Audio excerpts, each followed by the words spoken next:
एक बड़ी खबर आपको बताएं, अगले महीने जापान में मिल सकते हैं मोदी और बाइडेन। 24 मई को हो सकती है मोदी और बाइडेन की मुलाकात। क्वाड गठबंधन को चीन अपने लिए खतरा मानता है। हिंद प्रशांत में चीन पर लगाम के लिए क्वाड बेहद अहम है। क्वाड में सहयोग बढ़ा रहे हैं यूएस, इंडिया, ऑस्ट्रेलिया, जापान। हालांकि ये नॉन मिलिट्री ऑर्गेनाइजेशन है जिसमें ये 4 देश शामिल हैं, लेकिन क्वाड की मीटिंग अपने आप में बहुत अहम है। प्रधानमंत्री नरेंद्र मोदी और राष्ट्रपति जो बाइडेन की एक वर्चुअल मीटिंग कल हुई थी जिसमें कई अहम मुद्दों पर बात हुई।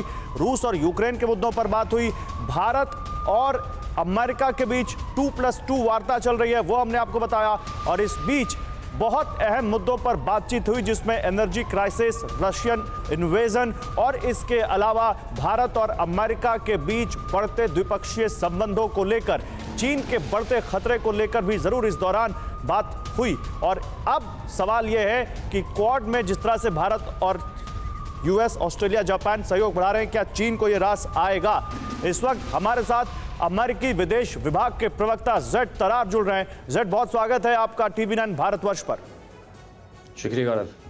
जेड, क्या लगता है आपको, जिस तरह से प्रधानमंत्री और प्रेसिडेंट बाइडेन की कल मुलाकात हुई और उसके बाद अब 24 मई को वो फिर मिलने जा रहे हैं, ये कितना अहम है अमेरिका के लिहाज से और भारत के द्विपक्षीय संबंधों के लिहाज से? जी गौरव, मेरे ख्याल में इसमें कोई शक नहीं होना चाहिए कि अमेरिका और इंडिया की दोस्ती बहुत मजबूत है। और मैं इस बात पर जोर डालना चाहूँगा कि हमारे जो दोस्ती है, सहयोगी है, वो सिर्फ एक मुद्दे पर नहीं है, ये सिर्फ एक सब्जेक्ट या एक तरफ नहीं है, लेकिन बहुत बड़ी है, बहुत गहरी है। हर सेक्टर में हम मिलकर काम कर रहे हैं। और क्योंकि हमारी दोस्ती, हमारी जो रिश्ता है वो लोकतांत्रिक मूल्यों पर संबंध है।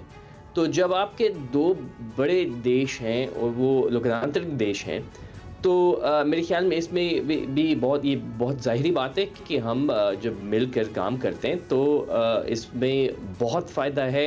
इंडिया का फ़ायदा है, अमेरिका का बहुत फ़ायदा है और पूरी विश्व का फायदा है। जब लेकिन जेड, जिस तरह से पिछले कुछ दिनों में रशिया और चीन के मुद्दे सामने आए, मैं सब पे आपसे चाहूंगा कि आप अमेरिका का क्या सोचना है इस पर जरूर अपनी राय रखें। सबसे पहले, हालांकि उसके बावजूद चाहे प्रेसिडेंट बाइडेन और पीएम मोदी की केमिस्ट्री हो या फिर 2+2 में हमने देखा किस तरह से कल वो केमिस्ट्री सामने आई, रशियन इन्वेजन को लेकर जो सैंक्शन अमेरिका के हैं उसको लेकर कहा गया कि अमेरिका कहीं ना कहीं भारत से ये चाहता है कि वो उन सैंक्शन को और मजबूत करे। और अमेरिका के सामने और वैसे भी पब्लिक प्लेटफॉर्म पर भी भारत ने अपने वहां पर कंसर्न्स रखे हैं। इसको कैसे देखता है अमेरिका? यहाँ मैं बहुत स्पष्ट तौर पर मैं ये कहना चाहूँगा कि कल विदेश मंत्री ब्लिंकन ने बहुत मेरे ख्याल में साफ शब्दों में उन्होंने कहा है कि कोई ऐसी बात नहीं है कि कोई हमसे मजबूरी नहीं है कि इंडिया ने अपनी राजनीति को तब्दील करना है या हम कोई बोझ या प्रेशर डाल रहे हैं इंडिया पर। कोई ऐसी बात नहीं है। जहाँ तक यूक्रेन है, पहली बात तो ये है कि आपने खुद गौरव देखा होगा कि लोकसभा में बहुत सख्त स्टेटमेंट आई है कि जो यूक्रेन में हम देख रहे हैं वो बिल्कुल ठीक नहीं है, कि गलत है और लड़ाई ख़त्म होनी चाहिए। और यूएन सिक्योरिटी काउंसिल में भी हमने बहुत सख्त स्टेटमेंट सुनी है इंडिया से। तो ये गलत है कि बिल्कुल हमारी जो राजनीति है वो अलग है जहाँ तक यूक्रेन है। पहली बात तो ये। दूसरी बात ये है कि हम समझते हैं कि हर एक देश ने अपना ही फैसला लेना है। हम समझते हैं कि 40 साल अगर आप पीछे जाएं तो जब इंडिया हथियार के सर्च में थे या हथियार ढूंढ रहे थे वो, तो उस वक्त अमेरिका के साथ जो ताल्लुकात आज हैं वो उस वक्त नहीं थे। बिल्कुल। और तो हम समझते हैं कि ये भी हकीकत है।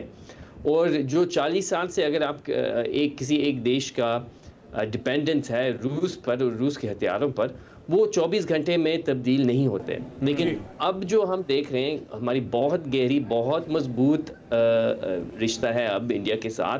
बल्कि आपने भी सुना होगा गौरव कि हमारे डिफेंस सेक्रेटरी लॉयड ऑस्टिन ने बहुत स्पष्ट तौर पर कहा है कि जो हम एक्सरसाइज अब कर रहे हैं वो बहुत सोफिस्टिकेटेड एक्सरसाइज हैं, जो कि हम बहुत ही कम साझेदारों के साथ करते हैं। परवाह देश की, सोमवार से शुक्रवार रात 10 बजे TV9 भारतवर्ष पर।